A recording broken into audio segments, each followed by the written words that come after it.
नमस्कार दोस्तों, स्वागत है आपका एक बार फिर आज के मेरे इस वीडियो में। तो जब भी कोई मैं बीसीजी की वीडियो बनाता हूं दोस्तों, तो जाहिर सी बात है उसमें लोगों के सवाल जवाब बहुत सारे होते हैं, क्योंकि बहुत सारे निवेशक इस शेयर्स को अभी भी अपने पास होल्ड किए हुए हैं।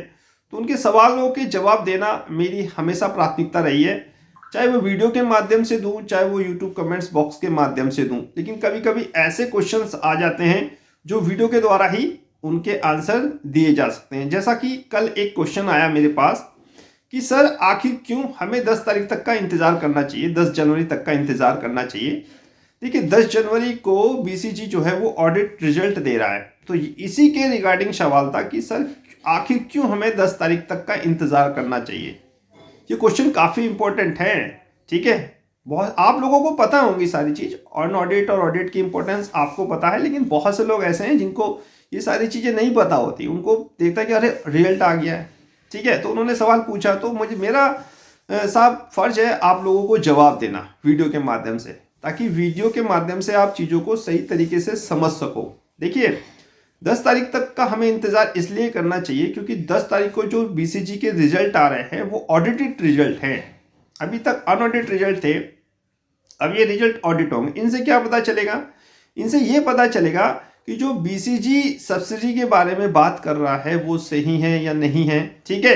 इन सारी चीज़ों से तो आप अंदाज़ा लगा सकते हो कि जो पिछले रिजल्ट आए हैं वो सही है या नहीं है। ऑडिट रिजल्ट की बहुत ज़्यादा इंपॉर्टेंस होती है दोस्तों। हालांकि समांतर होते हैं अनऑडिट से, जैसे अनऑडिट रिजल्ट आए हैं उसी के अनुसार होते हैं। कुछ 19-20 का फर्क हो जाए तो मैं कह नहीं सकता, लेकिन उसी हिसाब से होते हैं अनऑडिट और ऑडिट, ठीक है। और रही बात जो इनको ऑडिट करेगा, उन चार्टर्ड अकाउंटेंट की भी बहुत बड़ी दोस्तों जिम्मेवारी होती है। एक ऑडिट रिजल्ट अगर कोई पेश कर रहा है तो उसकी बहुत बड़ी जिम्मेवारी है। वो बहुत सारी चीज़ों को देख के समझ के ही अपना ऑडिट रिजल्ट जारी करेंगे।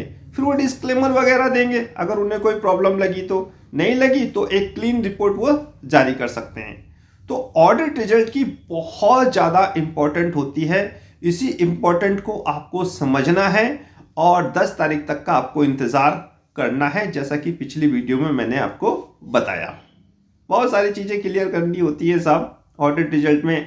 और उसके साथ साथ देखिए ऑडिट रिजल्ट तो आ रहे हैं जिसकी काफ़ी महत्वता है, उसके साथ साथ एआर भी आ रहा है, यानी कि एनुअल रिपोर्ट भी आ रही है, ठीक है, एनुअल रिपोर्ट।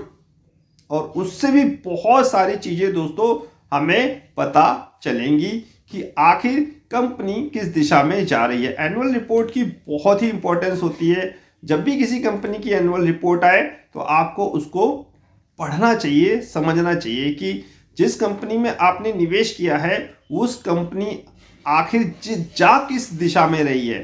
तो ऑडिट रिपोर्ट की बहुत इंपॉर्टेंस है, इसको ध्यान में रखिए और इंतज़ार कीजिए 10 तारीख का। देखते हैं कि किस तरह के रिजल्ट आते हैं।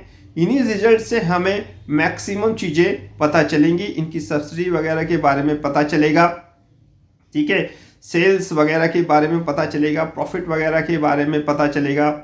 बहुत और भी सारी चीज़ें होती हैं जो एक रिजल्ट में शो होती हैं, उन सभी का हमें जानने को समझने को मौका मिलेगा, ठीक है। रिजर्व वगैरह जानेंगे, ठीक है। उसके बाद फिर हो सकता है कि शेयर होल्डिंग पैटर्न भी आपको थोड़े दिनों बाद देखने को मिल जाए, लेकिन फिलहाल जो ऑडिट रिजल्ट आ रहे हैं वो बहुत ज़्यादा इंपॉर्टेंट है। और इसीलिए मैंने 10 तारीख तक को आपके को कहा है कि आपको वेट करना चाहिए, ठीक है। 10 तारीख के बाद देखेंगे कि किस तरह इन्होंने रिजल्ट अपने दिए हैं और उसके बाद फिर क्या आगे की रणनीति होती है बीसीजी मैनेजमेंट की। तो फिलहाल इस वीडियो को समाप्त करने की आज्ञा दीजिए। नेक्स्ट वीडियो में नए अपडेट के साथ होगी मुलाकात, तब तक इंतजार कीजिए। फाइनली नमस्कार।